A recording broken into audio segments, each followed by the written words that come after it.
It is now reckoned that over 25% of us will suffer from some form of mental illness.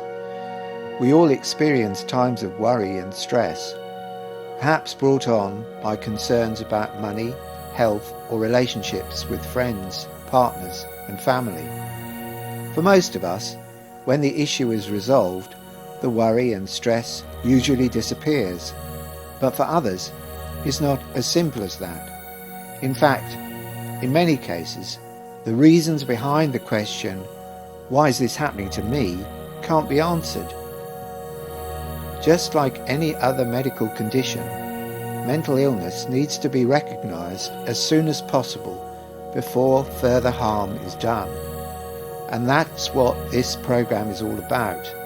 It's about giving you examples of signs that could indicate the existence or potential development of a mental health issue in you or others. I think going back, way back in history, was the overwhelming sadness I seemed to experience as a child into a teenager, constantly crying or feeling black or bleak. At times I found myself surrounded by friends and felt very cut off from them, which is a very strange experience because I immediately wonder why I was feeling so cut off, because I knew that in the past I'd been in situations like this. For example, I remember on a school coach trip one year feeling really buzzy and energetic and having a laugh with mates, and we were singing at the back of the coach and stuff. And I remember the following year, in that same situation, sort of just wanting to go and hide in a seat and not get up, and all the fun was happening around me, and all people that I liked usually just felt so completely detached from it, and I just felt there was something wrong with me. And now I know that I was suffering from something, and it wasn't my fault personally. So it's a relief to know. I was being sexually abused at the age of 9, and I couldn't tell anybody about it. I had one friend at school. She was a really lovely person. She was my best friend, and I tried to tell her what was going on. Do you know what I mean? I needed someone to talk to about what was happening at home, but kept going through my mind was, if I tell you, then she's going to tell the teacher. The teacher's then going to get in touch with social services. So it was going through my mind, who can I and who can't I trust? But because of my mood swings and that, I lost quite a few friends. The teachers kept asking what's going on, and I kept thinking at the back of my mind, I need to tell somebody. But because of what he was saying about what had happened, if I told anybody, I kept it all up inside my head. My schoolwork was suffering. I couldn't concentrate. I was very scared. I didn't want to leave school. I kept making excuses, or I kept playing up in school to get detention so I didn't have to go home. I think right from the very beginning, I'd had 2 deaths in my family with people that are very, very close to me, and I was always arranging things, and I didn't think it affected me until about a year later, when suddenly I couldn't cope with my job. I was missing appointments, I was getting there late, I was not remembering what people ordered, and I was just in a muddle with work, and I'd never had been before. I didn't want to go back, and nobody could make out the reason why I didn't want to go back. I thought everybody was against me.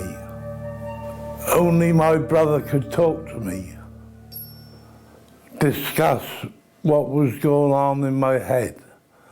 If my wife tried to, I got angry with her and anybody else. It was starting to worry about the age of 18 or 19 that I'd got cancer.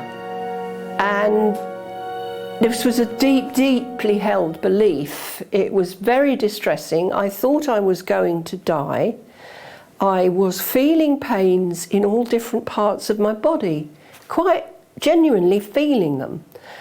And I hid it from most people, but would have been, and now I think about it, a bit withdrawn. And I was always quite lively and sociable, but I would withdraw into myself and just fret in bed at night and not sleep. It was with me all the time, 24 hours a day, this terrible fear that I was going to die of cancer. That's as I was in some ways bullied at school because of my loneliness and a bit different to everybody else.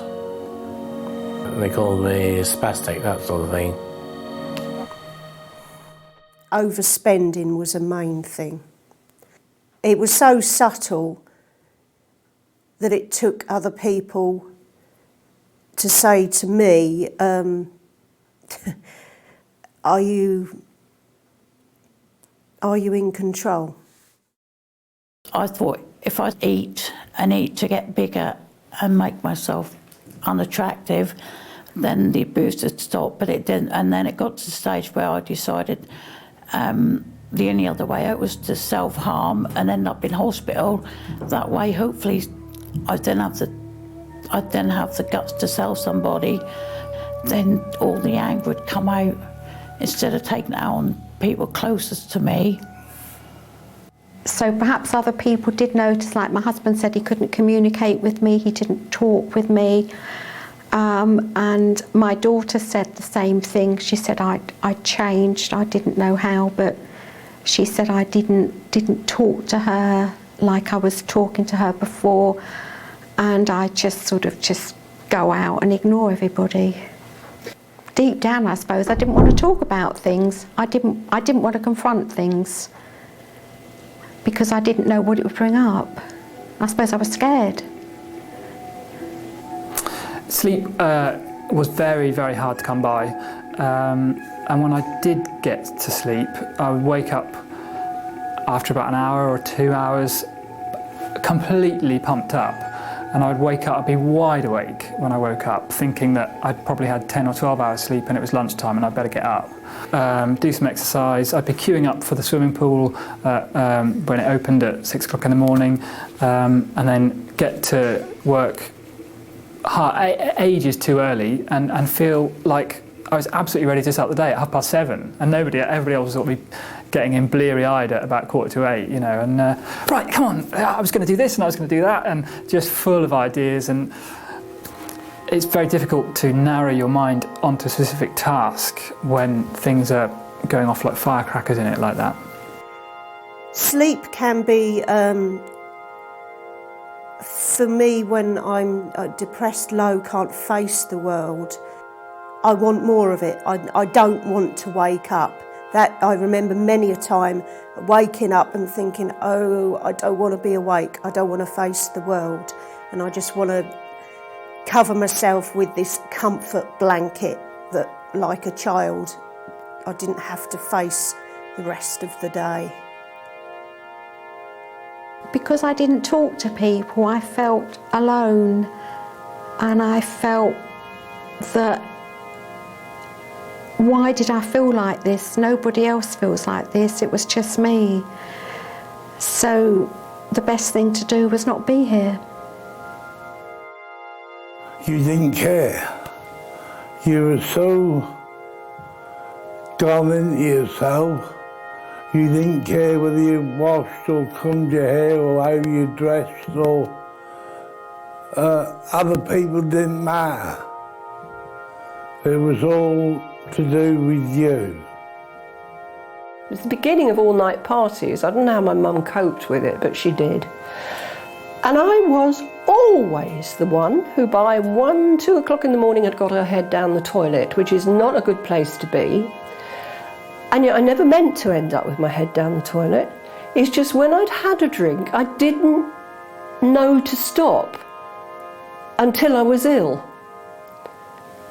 I didn't know that that might be symptomatic of something else going on.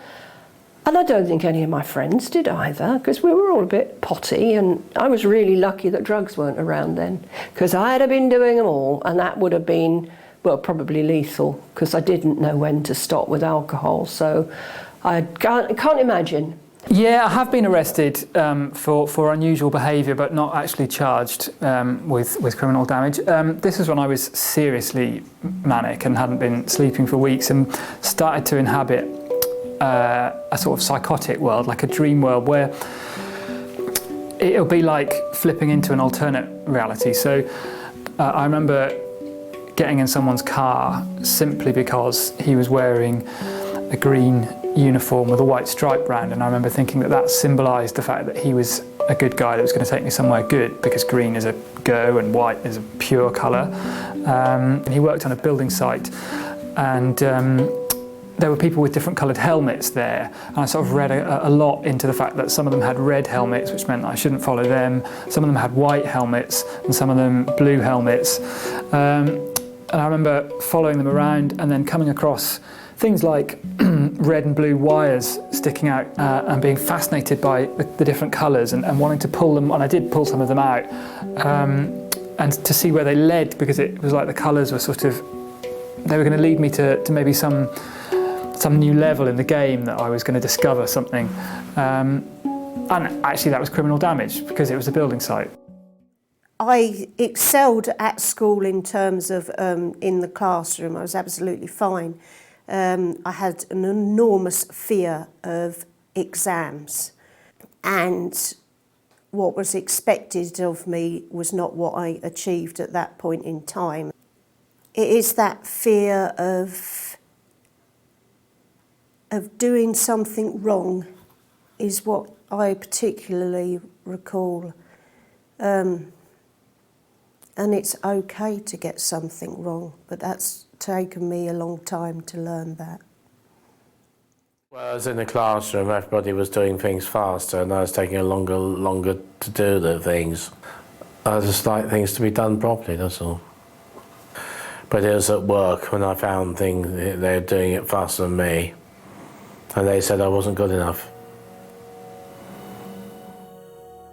It's very, very hard for somebody who hasn't had a mental health problem to realise what it really means.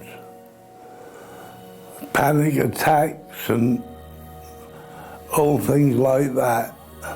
If they never experienced it, they got no idea. I think it's important that teachers recognise how their pupils are coping with life emotionally. It's not all about being in the classroom and being able to list whatever it is that's thrown at us. It's developing social skills and understanding ourselves emotionally too, and I think that contributed without question to how I felt at 16 as a failure, even though I know now that I wasn't.